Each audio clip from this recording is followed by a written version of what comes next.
Hello again. Our very special guest today is an actress whose career received a boost for not being able to say no. A multi-time Oscar nominee for her many memorable performances and twice recipient of the coveted statuette, she is the dynamic Shelley Winters. And now, here's your man of the half hour, Skip E Lowe. Shelley Winters. Aldo in, what was that, Oklahoma?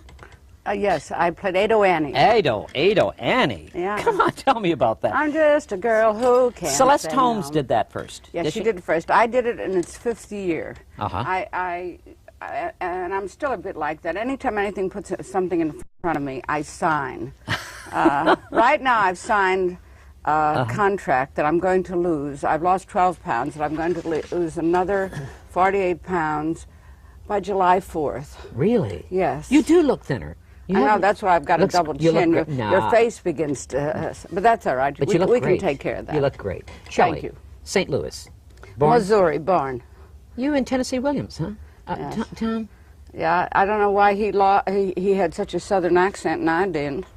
I never figured it out. I used to But you went to New York, Brooklyn, didn't you, after? Yes. I sort of think of myself as a Brooklyn girl. I went there at 9 years old, and then I went to Hollywood at 16, so I don't know where I really am from. Yeah, but you know something? I loved what you said about Daria of Anne Frank, Anne Frank. Millie Perkins. She, evidently, she's non-Jewish. And you got a hold of her, and you said, come on, I want to teach you what the... Well, I tried to. Unfortunately, the first day of shooting, the way it had, what had happened was I wanted Susan Strasberg to play the role. She had played it on Broadway. But unfortunately, she may kill me for this. It's in my second book. Shelley, Part the 2. Middle of My Century, Part 2. She was involved with Richard Burton in a romance. Right. And I knew George Stevens because I'd worked with him in A Place in the Sun and nominated as Best Actress. And I knew his ego was such that he didn't want to, that he wanted to direct her himself. Right. I tried to get her to send a wire to George Stevens and say, "Dear Mr. Stevens, I'd like to have a test with you without my father, Lee Strasberg, or my mother, Paula Strasberg." And she wouldn't do it. She was doing a play on Broadway, Time Remembered. And she was involved in her first romance, and she just wouldn't do it. She refused the part. Yeah, well, he didn't offer it to her, but Audrey Hepburn had supposed to do it, but in those days they did things like that. They offered her husband a film to direct, Green Mansions, I think. A great movie, too. Anthony Perkins. Yeah, and she did that instead. And so they had to look for another Anne Frank. And Millie was wonderful. She was very good, but she didn't really know anything about the background of the people. Shelley, you had a lot to do, though. You got her on the side. You showed her about King David or whatever. Yes. Tell me about that. Well, it's sort of strange. The directors, I don't know whether I can ever do television because I never can mind my own business. I'm a creative actress, and I get involved in the whole picture. And I was watching the first scene where we come up the steps to hide in the attic, and the boy and girl, Millie Perkins and Richard Byer, are burning their stars. Yes. And I'm sitting next to George Stevens, and I say, "Cut!" And I thought he was going to kill me. He said, "What are you doing?" And I said, "They left out something that was in the diary." He said, "This is a film. We have to leave things out." I said, "But it's very important. The golden Jewish star is the Star of David. It's the shield that in fighting their enemies they used. Not what the Nazis branded them with." And the little girl says that to him. And I thought he was going to kill me for stopping the shooting, but he just looked at me, and then he said, "Ivan Moffat, Brown," and he went into his trailer, rewrote the scene, and put that back in. And every time I see the picture, I'm very proud that I had the guts to stop that. Otto Frank. Tell me about Otto Frank. I mean, you won the award for that. Yes. You gave it to you brought it to Holland. You gave it to them. Yes. Anne Frank's at the. It was very hard to do. You gave that award away. Well, there's an Anne Frank museum that's wonderful in Amsterdam. It's called the Museum Against Intolerance. And when Otto Frank had never seen the play, Never. Never. And he just couldn't, because they were his family and they were all destroyed. Yes. And he came to watch on the set a couple of scenes, and he sat there almost shivering. And then I went over to talk to him, and he said, Shelley, you will win the Oscar for this picture. And I said, why do you think? He said, you are very like the woman. Almost exactly. She was courageous and funny and silly. And she kept all our spirits up. And he saw the scene where the Nazis were coming up the steps. The time you were doing that movie, difficult? You had some memories? Yes. It was difficult. Very hard to do. It was. I had heard when I was a kid that I had relatives who were killed in concentration camps. But I don't know, it was about 10 years or 9 years. Anyway, I said to Otto Frank, if I win the Oscar, I will bring it to the museum. Right. And he said that would be very difficult to do. I said, yes, but I'll do it. So I did it, but it was about 9 years later, and I'd won another one. So it's in a glass case right now. Yes, in Amsterdam. Why is it in a glass case? Well, I'll tell you. So when I brought it there, I was doing a film with Susanna Yark and Moore, Roger Moore, called, well, whatever it was. Right. I made 100 films. I don't always remember. And I took it one Sunday from my Oscar from Brussels to Amsterdam.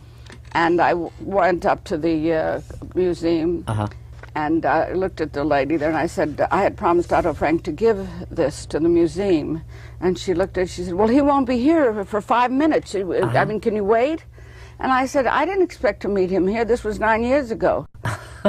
And she said, well, he lives in Switzerland, and he comes to the museum twice a year. Oh, and this is And he came about 5 minutes later, and he saw me, and all the kids who were, maybe 1 million children, see that museum.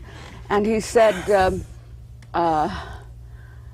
why don't we go in the other room and talk? And one of the young men who said, I'm a cub reporter for an Australian newspaper. Can I come and hear what you're talking about? And I said, sure. And Otto Frank said, come in the office. And we talked about the film and how it was really spooky. It was a sense of deja vu when I saw the real attic. Because George Stevens had made exactly that. So he took you around. And I'd felt I'd lived there because it took 6 months to shoot the film. And even in the summer, he would turn the heat up, so we would swelter. In the winter, he would turn the air conditioning on, so we would freeze. And we told the kid what to ask. He really didn't even know the questions to ask. And I guess it was successful because it appeared in front page stories all over the world. And one of the things that Otto Frank said to me, I think God is punishing me by letting me live so long because I could not believe that the Allies would let Hitler get so powerful as to overrun Europe. Czechoslovakia and then Poland and then France and. What do you feel about the Germans now getting together? I have great qualms about it in terms of the United States and unifying Germany. I'll tell you, 2 times in this century, Germany has caused world wars and killed millions of people. They're remarkable people, and the young Germans I've met have been quite wonderful. I've done 2 films there. Right. But I think there is something in their history that they have to prove they're superior to everybody else. I hope it doesn't pass down from father to son and father to son. And I'm sure France and England are very frightened about that. They are frightened, you feel this? Mrs. Thatcher says so. I don't know whether there will be total unification, but if all those millions of people in East Germany are usurped into West Germany's industrial giant, they will, they're right now practically economically the most solid people in the world except for Japan. And all these, what bothers me, how is the American taxpayer going to support all the people who we've talked into giving up communism? Right. Couldn't they give it up one at a time? They're all doing it together, and they're all asking us for help. Shelley Winters, you have a lot of feeling about the human people out there, the human nature. You do, don't you? Yes, I think the purpose of the actor is to illuminate the human condition. When you go to a film and you see a good actor, it's because you identify with them. Right. You know what they're feeling. And a good actor draws, I believe, from their own experience. And when it's true for him, it's true for you. It's true. If a director imposes a performance or you try to mimic somebody, it can be funny or brilliant, but it isn't moving. George Stevens had a lot to do with your career. Yes. George Stevens. I adored him. You did. Tell me, I got to know one thing, Shelley. You had an appointment to meet him at the Beverly Hills Hotel. That story, No, at the athletic club. Athletic club? He had tested many people. For The Place in the Sun? No? Yeah, for Place in the Sun. American Tragedy, and then it was called American Tragedy. Yeah, okay. And I had all this blonde bombshell publicity. There's some pictures in my book of it. And he wouldn't even see me. Because you were so sexy. Yeah, with all these, Double Life and Ronald Coleman, and I had all this rah-rah publicity. Yes. And I finally found out that Greg Boutzer was his lawyer. And I met Greg Boutzer somewhere, and I begged him to that he should just see me. And also Norman Mailer was a friend of his. And I said, he can just meet me somewhere and talk to me. Because I read American Tragedy 2 or 3 times. Right.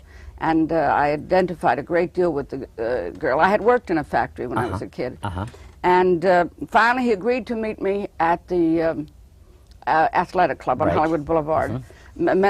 Anyway, I was in the middle of some jazzy picture at Universal, and I dyed my blonde hair brown. Right, I had like 2 days off, and I went to the Firestone factory and watched girls downtown on the in LA. bus. Yes, took buses and watched them, and I fixed my hair very flat with 2 bobby pins, and I had no makeup on, and I made myself some lunch in a brown paper bag, and I borrowed my sister's coat and clothes and brown and white shoes, and she has smaller feet than I do, so it was killing me. And I sat there with my bobby socks, and about 10 minutes before he got there, and he walked in and he looked around, his eyes went over me, and he sat down and he picked up a Life magazine and read it.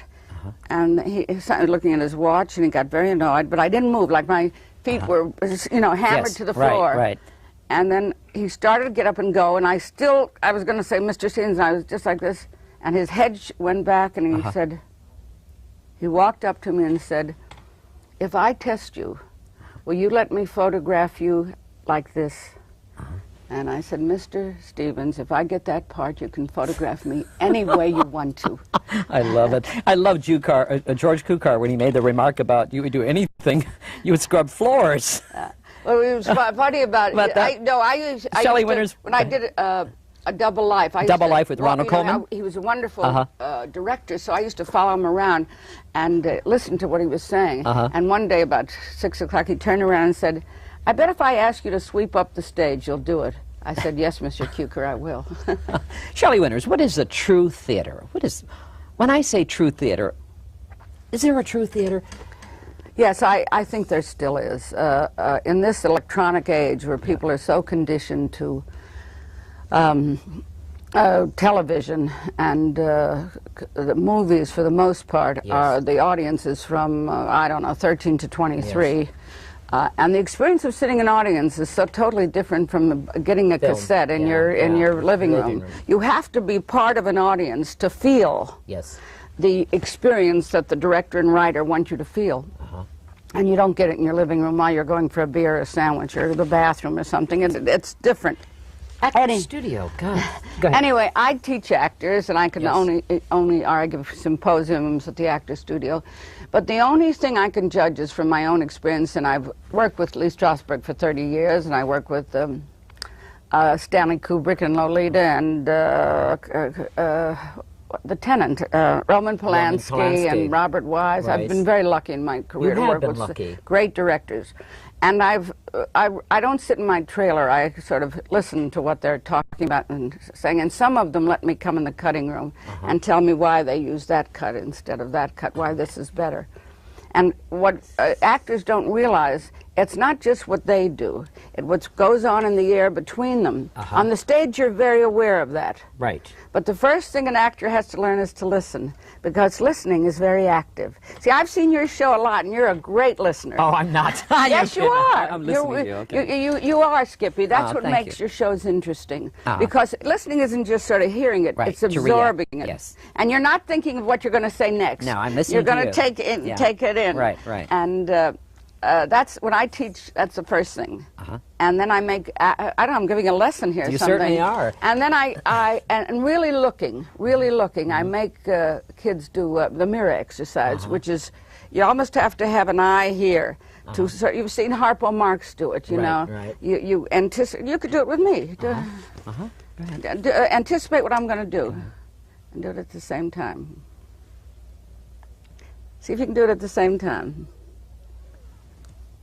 I almost. See, you really have to listen, look and listen, and that's the first. Why is Shelley Winters devotes all her time to these young people at the Actors Studio and other places? I teach and other places. You teach. Well, I tell you what I think about age. You know, you're like a kid, and I think we're much the same age. I think and no matter what line of work you're in, your life experience when it's passed on. To young people that can benefit from it. I think the best thing you can do as you get older is to teach and write and entertain. Right. Why do you hang around with young kids and have them perform at the places? Because I enjoy life. I enjoy being around them. because I'm up to date. I like to keep up to date. And you enjoy contact with the next generation. Yes, I do. Always. Yes. When I'm with very active people my age, I don't feel very old. But when I'm suddenly with my peers my age, and we're playing bridge, and people are talking about their pains and aches and things, when I got plenty of them, I suddenly say, what am I doing here? I must be in the wrong peer group. I'm not as old as these people, and some of them, they're younger than me. Right. But I have that sense of connecting with young people. Adlai Stevenson, I'm going to throw that name at you. One of my favorites. He should have been president. I don't know why. Yes, he should have. We would have had a different world, yes. He was very highly intelligent, and he loved humanity better than himself. Yes. He was not a rich man by any sense, and he could have become a rich man and working for corporations or speeches or whatever. And he had so much to give the United States and the rest of the world. But both Kennedy had more charisma, I guess. He talked to an audience as if they all went to Harvard, and I don't think you can do that with American. He refused to talk down to people. Yes. And I knew him in the biblical sense, and we went out for a while, and I really adored him. You devote your time to the Democratic Party. Yeah, a lot. Eleanor Roosevelt. I'm going to throw that name at you. You mean Saint Eleanor Roosevelt? Saint? What? Go ahead. Why Saint? She was my role model even when I was little. Really? When I got a hot lunch at school during the Depression, I thought she personally was in the kitchen cooking it. And many times, I remember the first time I met her, I was absolutely stunned. It was at a Democratic rally, and somebody hadn't shown up. Yes. And they said, Miss Winters, would you please go out and talk, and for delay for a few minutes, and they'll be here, but you say something. I said, no, I can't. I don't have a written speech, so forth. And she came up over to me and put her arm around and said, Shelley, you're what we call an emotional Democrat. You're a little weak on facts, but your heart is in the right place. Kennedy. You were very close to John F. Kennedy. Well, he loved you. Not in the biblical sense. Oh, no, I understand that. He was a good friend, and his family I got to know during the campaign and the election and the days that he was president. Why do we lose great people, Shelley? Why I think that was the worst trauma for the whole world. You ask anybody in the world, I thought just America, but I've done it in England and Italy, and everybody knows where they were and what they were wearing the moment that Kennedy was assassinated. Because he represented, it didn't matter what he really was, he managed to convey a new frontier, a new idea for the world of humanity and people loving each other and caring about each other. And we bought it. We wanted it. You know, Camelot. We all loved it and wanted it, and it was a terrible, terrible tragedy, a personal tragedy for everyone. And I think, unfortunately, in America anyway, we flopped over and we let greed be the idea. When he died, I understand Robert Kennedy sent you a bust. Yes, of his head. Tell me about that moment when you received it. When you received it, what did Shelley Winters feel about that when you received it? I couldn't go to the funeral. You couldn't? I could not. I got ill. I had the flu or something. I couldn't. I have such admiration for those Kennedy girls, and I guess it's their religion does it for them. But I felt like the world was over. In fact, this book, which is the middle part of my life, I tried to go on after Kennedy's death, and I couldn't. That was like the closing of an era. I said, okay, I try to do what I could.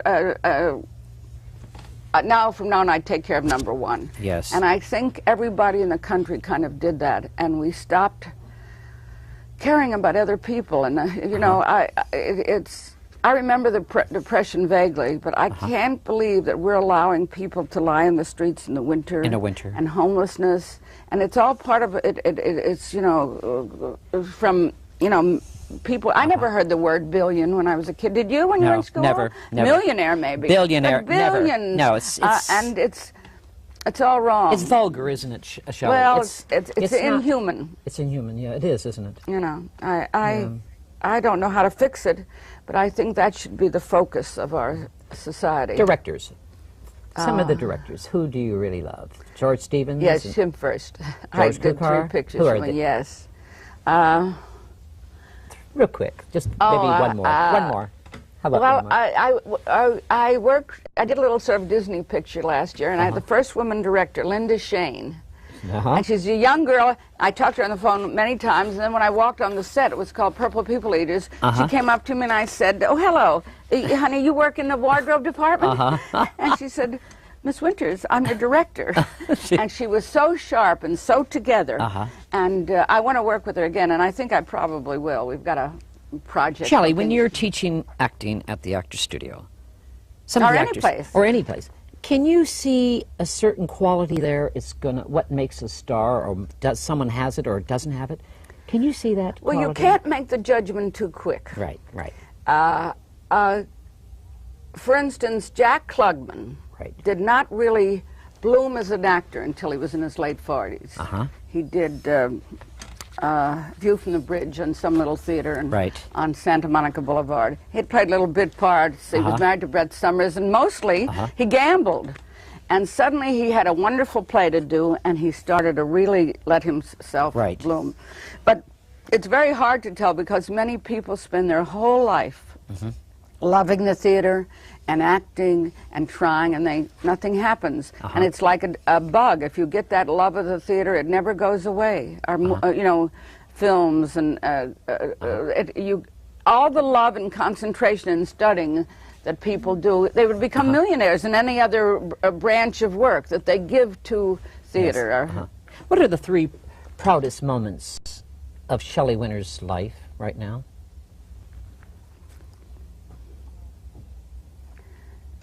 When my daughter got her diploma as a doctor, when I stood before both houses of Congress and the Supreme Court and all the diplomats, and John Kennedy introduced me to at the press photographers' ball. Press photographers' ball. Yes, and it was kind of a roast. You they don't have it. You were the mistress. I was the mistress of ceremonies. Then, yes, only I and another. I forget. An actor, Jane Morgan. Jane Morgan. And singer. 2 women, and all were men. And it was very funny. This is a late night show, isn't it? Yes. Yes. Go ahead. And all the photographers were kidding Jack Kennedy, and he, you know, and he let them know, and he said, "Well, what you say, I've some truth, but I'm sure that none of." You know, that Boston accent. None of you gentlemen ever did to a photographer what I have done. You know, Jackie was a photographer when he met her. He had a great sense of humor, did he? Yes, he did. And charm, and I think he could not believe that people hated him. He didn't understand hate. Really? He couldn't understand that because of civil rights he had to be very, very careful. And I know that Stevenson didn't want him to go to Texas. If it would have happened someplace else, I guess, if they were gunning for him. But Shelley Winters, I wanted to ask you a question about your daughter. You said we can't. No, you can't. No comment. No, okay. She got married, she's though. a private person. Is she? She's a doctor, though. She is, but she's a private person, and you're very private too, Shelley. And I broke a rule by even mentioning that. A lot of people say you're not private, but you're very private. You play low key. You don't go certain places with certain people. You know. Well, I go with you. No, well, you know, I saw you in a play years ago, The Night of the Iguana. I was coming back from. Oh God, I love that show. You were on that show. Yes. How long did that play on Broadway? Oh, a long time. I did it a year. You loved the theater. And I loved it. The lady who did my makeup today, I hope it makes me look young, Paula, it's quite wonderful. And her husband's here, Chris Jones. Chris Jones and he was in the play, and Jimmy Farentino and Margaret Leighton, and God. Betty Davis did it. Yes, Betty Davis opened in the show, and then for some reason she left it. Later on I found out. If you read my book, you'll find out. Yes, go ahead. And Frank Casaro, who had directed it, begged me to go into it to keep it running. It was such a special, weird kind of play that even though Tennessee wrote it, they didn't know whether it would run, and it was expensive production. And I went into it, and it was really fun. All the sort of, I guess I was having a delayed adolescence. This was, 20 years ago? In the 60s sometime. Right. Yes. And all the kids in the show had a rule. Kids, you know, some of them. I put myself in the kids category. This was the sort of crazy 60s. That we never went to sleep till dawn. And I used to get home and have breakfast with my daughter, and she would go to school, and I would go to sleep till matinee time.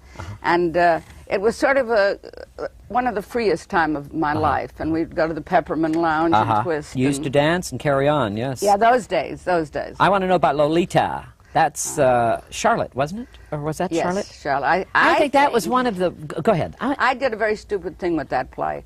A picture. With James Mason. Yes, I think it was one of the best performances I ever did. It was. Stanley Kubrick directed it, and Ray Stark wanted me to... In those days, you submitted yourself as what category you wanted to be in. They don't do that now. Now people can vote for you in any category.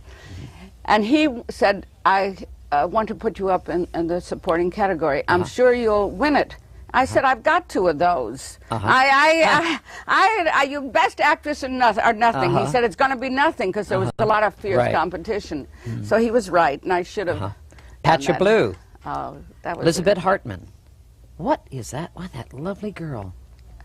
Tell me about that. Well, it's our age of drugs and sadness, and that's a Hollywood story. Like, she was a wonderful actress, extraordinary, and she had a beginning career that was very good, and I think it broke up her marriage. And I remember seeing her husband and her, and they were very happy when we were doing Patcha Blue. Patcha Blue. And I was really stunned when I found out she had committed suicide. It was in Pittsburgh. Pittsburgh. She jumped out the window. You know who else died in Pittsburgh? Eleanor Duse. Really? And that was before they did something about the blast furnaces. And she wrote to someone in Italy, I do not have to go to hell now. I've seen Pittsburgh. Tell me about your husband, Tony. Tony... Which husband? You have to be more specific. Well, Tony Franciosco. Let's get back to him. How many husbands have you had, Shelley? 3. Well, I had one during the Second World War. Right. Where we got married the New Year's Eve after December 7th, which was when the Japs attacked Korea. Pearl Harbor. Yeah. I'm mixing up my wars. And we've had so many. Yeah, we sure have. And we were married a short time, and then he went overseas. Well, let me answer the first question. Okay.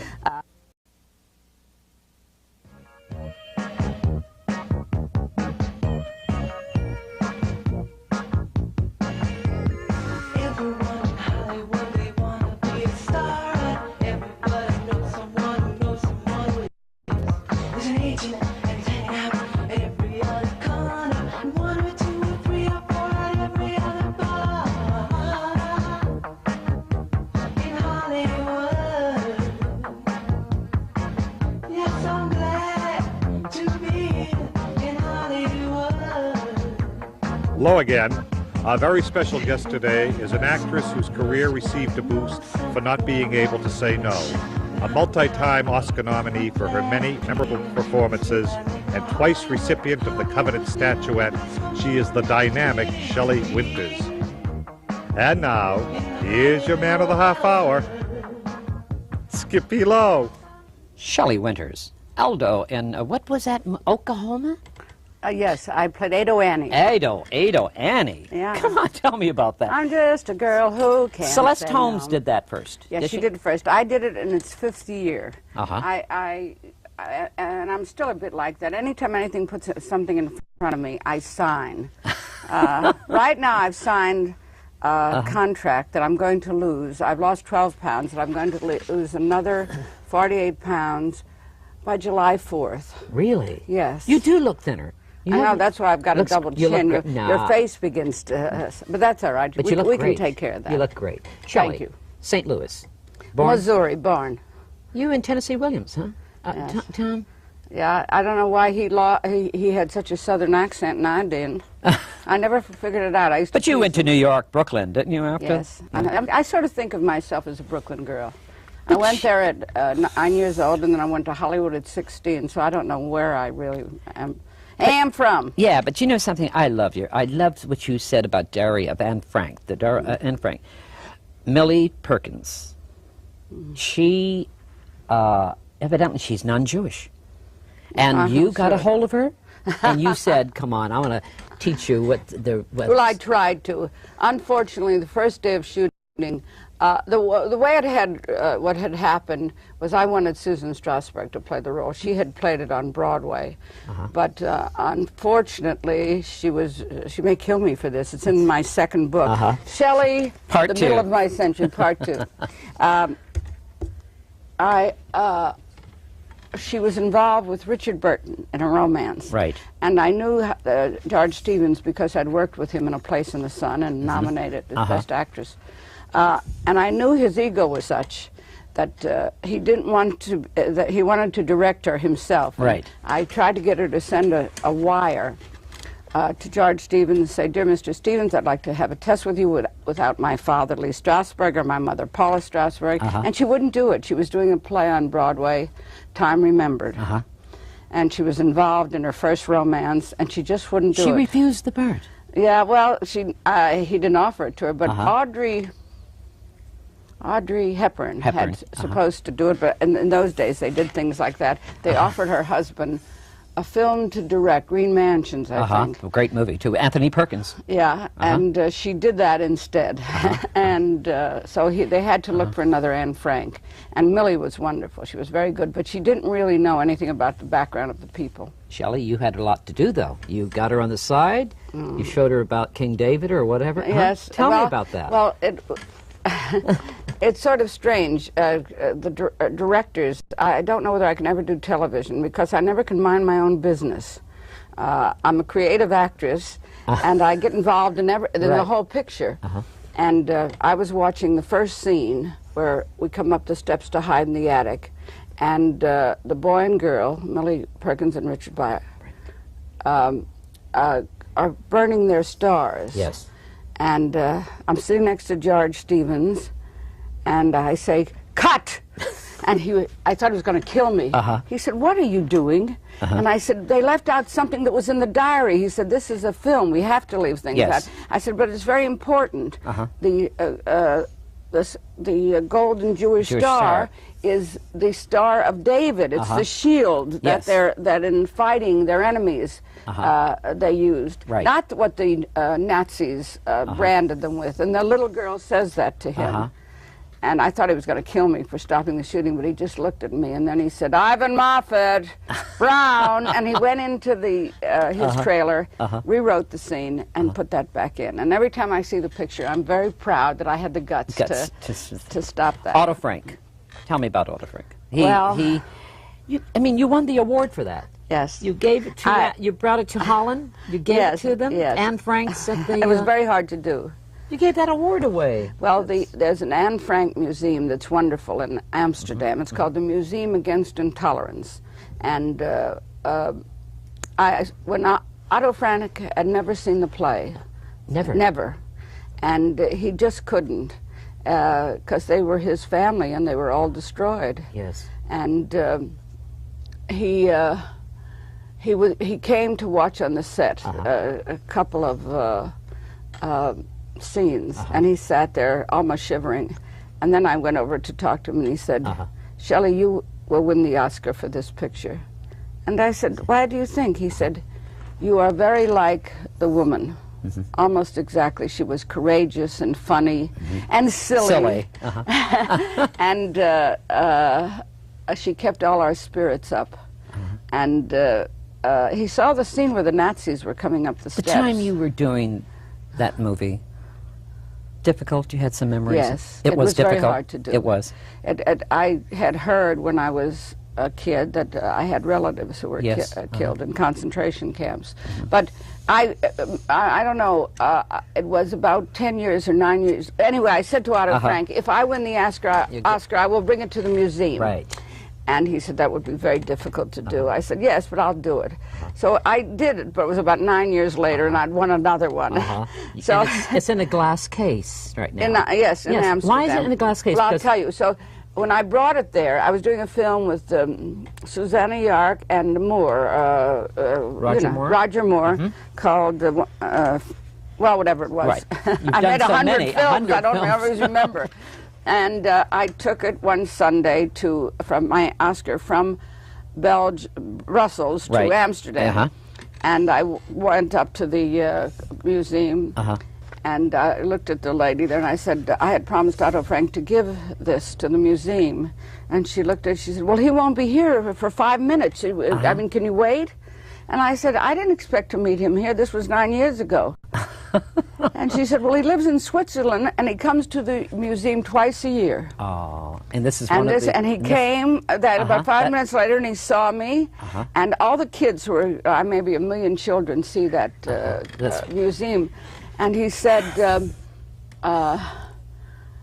why don't we go in the other room and talk? And one of the young men who said, I'm a cub reporter for an Australian newspaper. Can I come and hear what you're talking about? And I said, sure. And Otto Frank said, come in the office.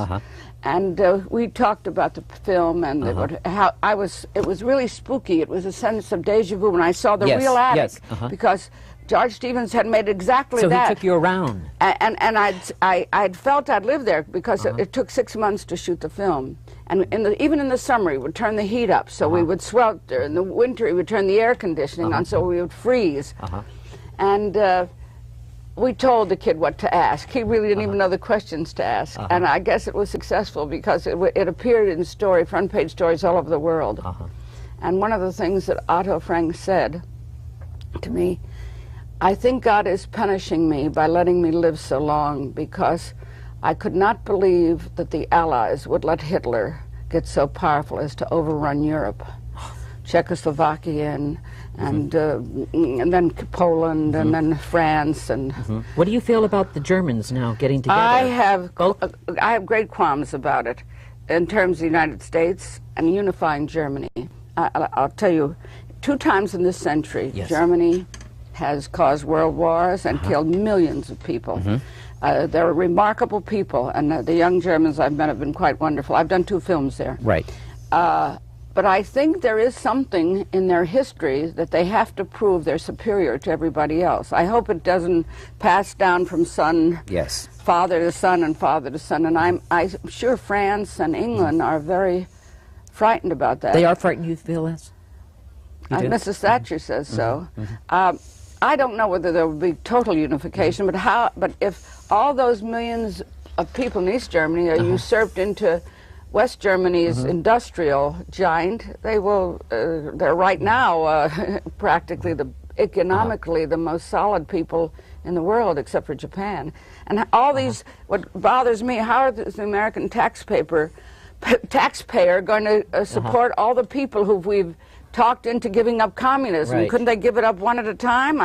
They're all doing it together, and they're all asking us for help. Shelley Winters, you have a lot of feeling about the human people out there, the human nature. You do, don't you? Yes, I think the purpose of the actor is to illuminate the human condition. When you go to a film and you see a good actor, it's because you identify with them. Right. You know what they're feeling. And a good actor draws, I believe, yes. from their own experience. Mm-hmm. And when it's true for him, it's true for you. It's true. If a director imposes a performance or you try to mimic somebody, it can be funny or brilliant, but it isn't moving. George Stevens had a lot to do with your career. Yes. George Stevens. I adored him. You do. Tell me, I got to know one thing, Shelley. You had an appointment to meet him at the Beverly Hills Hotel. That story, No, at the Athletic Club. Athletic Club? He had tested many people. For The Place in the Sun? No? Yeah, for Place in the Sun. American Tragedy, and then it was called American Tragedy. Yeah, okay. And I had all this blonde bombshell publicity. There's some pictures in my book of it. And he wouldn't even see me. Because you were so sexy. Yeah, beautiful. With all these, Double Life and Ronald Colman, and I had all this rah-rah publicity. Yes. And I finally found out that Greg Boutzer was his lawyer. And I met Greg Boutzer somewhere, and I begged him to that he should just see me. And also Norman Mailer was a friend of his. And I said, he can just meet me somewhere and talk to me. Because I read American Tragedy 2 or 3 times. Right. And I identified a great deal with the girl. I had worked in a factory when I was a kid. And finally, he agreed to meet me at the Athletic Club on Hollywood Boulevard. Anyway, I was in the middle of some jazzy picture at Universal, and I dyed my blonde hair brown. Right, I had like 2 days off, and I went to the Firestone factory and watched girls downtown on the in LA. bus. Yes, took buses and watched them, and I fixed my hair very flat with 2 bobby pins, and I had no makeup on, and I made myself some lunch in a brown paper bag, and I borrowed my sister's coat and clothes and brown and white shoes, and she has smaller feet than I do, so it was killing me. And I sat there with my bobby socks, and about 10 minutes before he got there, and he walked in and he looked around, his eyes went over me, and he sat down and he picked up a Life magazine and read it. And he started looking at his watch, and he got very annoyed, but I didn't move, like my feet were, hammered to the floor. Right. And then he started to get up and go, and I was going to say, Mr. Stevens, and I was just like this, and his head went back, and he said, he walked up to me and said, if I test you, will you let me photograph you like this? And I said, Mr. Stevens, if I get that part, you can photograph me any way you want to. I love it. I love George Cukar when he made the remark about you would do anything, you would scrub floors. Well, it was funny about